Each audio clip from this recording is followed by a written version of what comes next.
Hi, my name's Kerrie O'Brien, and today I'm going to share with you the reality of living with grade 4 brain cancer. My journey started back in 2018 when I had my first seizure in my Year 6 class with 32 children present. Wow, those children were so great. 5 hours later, I woke up. I found myself in my bed. How did I get there? Where was my class? Where were my children? That was a little bit scary. And that was the start of my journey. It's not an easy journey, but it's one punctuated with hope, resilience, and oh, so much love. After my first scans, they found a 7.5 centimetre tumour, which was malignant, in my front right lobe. There have been some tough times and moments when the pain felt unbearable, but through it all, I've stayed positive and in this beautiful environment. Sometimes that's all you can do. My first connection with the marvellous brain cancer group was when I met Dr. Raymond Cook, my surgeon. 4 days after my diagnosis, I was sitting in his surgery and he was informing me of the ongoing process. Lovely man who made my journey oh so much easier.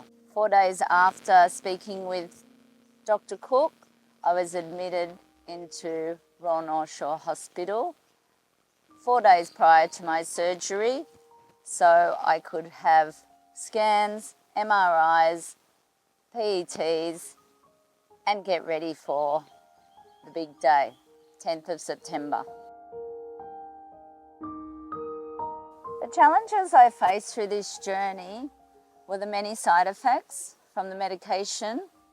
The major support I received during that and my family was through the practitioner nurse, Marina Castellan, who still remains very much, I could say, a family member to me after the 5 years journey. She was always there. She always answered our numerous questions and guided me through the next process. Significant impact was when I had a setback after my surgery and was readmitted into hospital with a syndrome called Richard-Johnson syndrome. It was a result from a side effect from one of my many drugs taking at the time. Throughout chemo and radiotherapy, I started radiation therapy a week after surgery, and that went for 6 weeks solid every single day. And during that time, I was also taking the chemotherapy drug temazole. There was some significant setbacks during that time. However, Professor Helen Wheeler, Associate Professor Michael Back, and practitioner nurse Marina Castellan were always there every single day, coming into my bedside, checking on me, answering my numerous questions from my husband and my 3 boys, calming my 3 boys, making them feel like they were important. It was very much about me at the time, but my family needed to be noticed as well. And that's where the brain cancer group stepped in and was just such wonderful support. At the time, my oldest son was in year 11, 17 years old. My second son was in year 9, and my youngest son was in year 6 at the school I was teaching at. So it was very tough for them. But every time the boys went in, Marina would be there, Professor Helen Wheeler and Michael Back to answer all their many questions. The programs that the Brain Cancer Group offer were the counselling sessions for my family. Unfortunately, we chose to go to a private counselling session at a very crucial time in our family's life, and we had a huge setback. If I could guide any of you, once you have your diagnosis, please please use the counselling contacts that the Brain Cancer Group offer you. They understand much better your journey. They understand how your family is feeling, and they definitely know the brain cancer process, the side effects, the research, the pain that they know you're going through, and also the pain of your family and friend members. And that would be my one huge advice to you. There are so many times where the Brain Cancer Group came to our aid. One of the biggest moments I remember is when I was slowly being reduced from the steroids that I'd been on for over 6 months. My body did not respond very well at all. I was up many hours through the night, the pain through your muscles, your legs, totally disorientated on what was going on with me. My poor husband up walking the corridors with me many nights, and thus calling practitioner Marina Castellan, what a saint. Many times throughout the middle of the night, she would answer the call. Many times through the weekend, she would answer the calls. Many times in early hours of the morning, she would answer the calls. And if she didn't answer it at 3 o'clock in the morning, she would get back to us pretty much within the hour or an hour after. She was amazing. And throughout it all, she always made sense. She always calmed me. She calmed my husband. She calmed my boys. And her counselling sessions on the phone were absolutely priceless.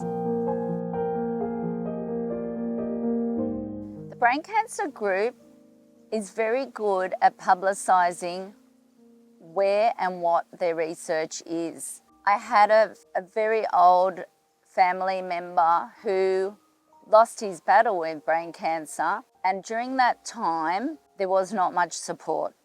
It was over 20 years ago. There was not much support for him. He didn't know what was going on. He didn't know where to turn to. Him and his wife were pretty much powerless with his disease. When I was diagnosed, his wife came to see me. She told me to ask the questions, stay strong, be positive. And she was so relieved to see that treatment for brain cancer had come such a long way from when her husband had to fight his own battle. I want to take a moment to just acknowledge the strength of the caregivers. They're the unsung heroes in this whole journey of mine.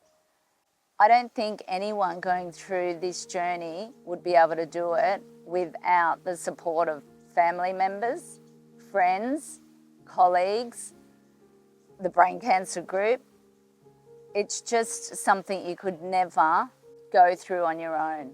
They're totally the unsung heroes, and I'd like to acknowledge every caregiver out there. Living with brain cancer is definitely mostly a mental battle. 90%, I'd say. But saying that, you could not do it without the support of the Brain Cancer Group and all those caregivers out there. I'd love to thank every member of the Brain Cancer Group, even coming up to 6 years for me this year, living with this disease. I still see them all as family members 6 years on. I still call them 6 years on. I still read every bit of their research 6 years on. I'm very happy to go to their research information sessions, their nights, their days, their counselling sessions. I'm still able to ask Marina, Helen and Michael any question and they'll get back to me, whether that be via email or ringing them directly. Once you go through a journey like this, you know how strong you can really be. And there are certain things in this world that are not important anymore. You need to have the power of positivity, your mind strength and your inner strength. It's always there. Small things and a lot of things in your life don't matter anymore. Time with friends, good positive friends, time with good solid family, positive family time, the little things, sitting out here. This is my space, enjoying nature, enjoying the sounds Take a moment to be in the moment. Don't rush your life away. Don't think about what's next. What's coming next? Be in the moment. I taught myself how to meditate. I did 250 hours of yoga training to impart on the young people of the world how they can look after themselves, how they can care for themselves. And to all my fellow warriors out there, you're not alone. I want you to know I will always be here to answer your many questions, to give you some support. Stay positive. Keep fighting. Find your place in the world that makes you happy. Talk to your caregivers. Thank them for their unwavering support. Find those people in your life and stay with them.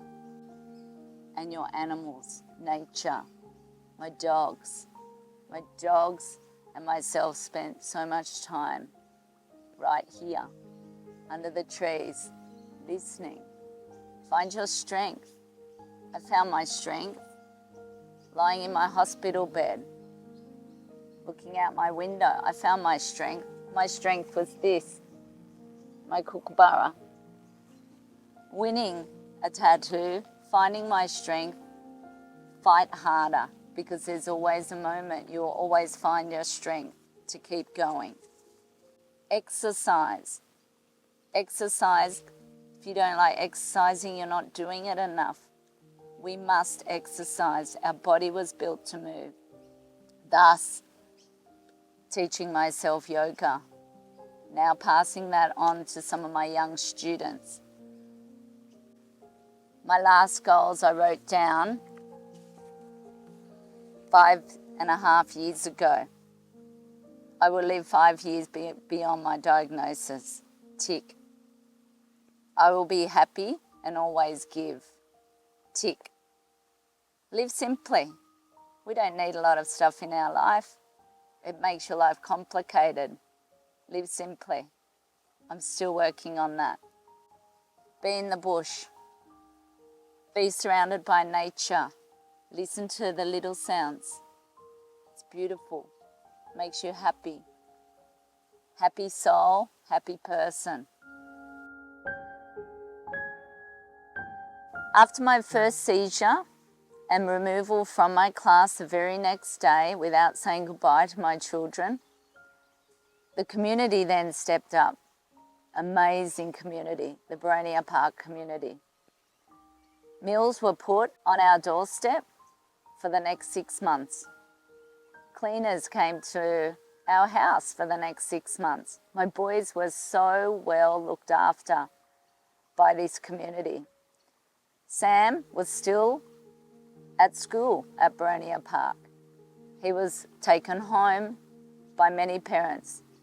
As you know, you don't have a license anymore, therefore not being able to pick your children up, not being able to take them to their sporting training, sporting events.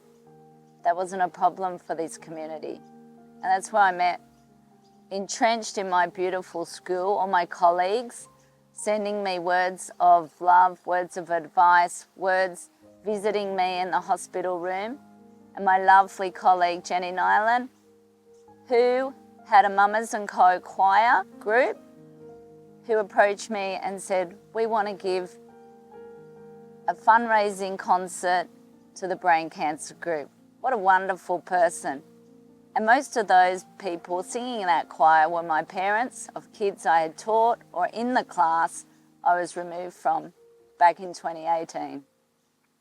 What a wonderful, wonderful event Jenny held, raising over $15,000 for the brain cancer group and having much fun at the same time.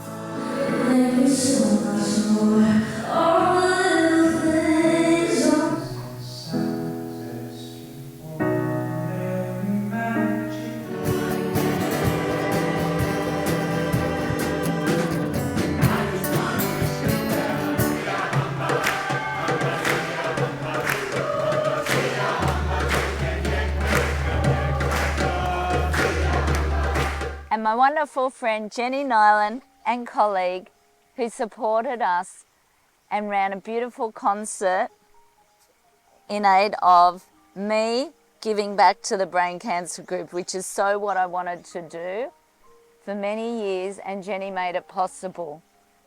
So Kerrie and I have taught together for many, many years, and in fact my kids were taught by Kerrie because they all went through the school that we work at, a local public school, and they were blessed to have Kerrie as a teacher because she's one of those extraordinary people that children remember for their whole lives. She has an absolute gift with young people, and it's priceless really, the impact that it has on children in their lives, not only when they're kids but when they're older. And I know my son now at 23 still talks about Kerrie as the most amazing teacher he ever had, and he's not playing that down or playing it up. He just really means that. So it made absolute sense that we would try and raise some money for the brain cancer group. Every year the Mamas and Co choir, which is about 50 men and women now, so that's the co bit of the Mamas and Co, who are part of the local community, come together, and I teach them a whole heap of songs, and we learn things a cappella, and also with a local band. All of them came out of the school originally, so they were parents at the school that I got started. I'm a creative arts teacher, so I teach music and drama at the school, and we decided that starting a local choir with parents was a great way of showing kids that you can still keep being active and musical and enjoying life when you're an adult as well. You don't have to stop. So we started this choir, and every year for the last 15 years we've raised money for a whole range of different charities, Street Side Medics, breast cancer research, and it was an absolute no-brainer, pardon the pun, to raise money for the brain cancer group. We knew what an incredible impact they had had on Kerrie's life when the brain cancer happened, and we knew how much she herself really valued that, and that it would be just the perfect choice. Everyone loves Kerrie. We all know what she does for the community, and everybody immediately, as soon as I thought of this grand brainwave, launched straight in and went, yeah, that's what we need to do. Having said that, Kerrie played a really big role in the fundraiser herself. She did a heap of fundraising, organising, silent auction prizes with a whole range of friends, so that not only for the proceeds of the concert sales themselves, but also the proceeds from all of the silent auction prizes contributed towards that over $15,000 money that we raised, the funds that we raised, which is more than we've ever raised before for any of our concerts. We're not just about raising money, of course. A lot of it's about the value and sense of community that the concert provides. And it was also an opportunity to raise awareness for the brain cancer group. Kerrie spoke at the event, and she was able to really impart to a very large audience of over 300 people exactly why the work of the brain cancer is so important, and the fact that the individuals that are involved in the brain cancer group are just extraordinary people, and it is really those individuals that make the brain cancer group, that it's not this sort of faceless thing that exists out there. It's about people, and it's about connection. And for us, because we're so involved and have a strong sense of community and the importance of community in our lives, it made sense for us to support the brain cancer group. So it was just a really awesome concert. We'd sang lots of different things from old 80s songs, everything in harmony. And hopefully we raised the roof in song as well as raising some money. Certainly did. And some of my students sang and performed as well. And Jenny's son, Morgan, who has the most beautiful voice. It was such a wonderful event that I'd love to do it again. Yeah. And my son dedicated his beautiful song, which is called Extraordinary Magic. He dedicated that to Kerrie because of the impact that Kerrie had on his life.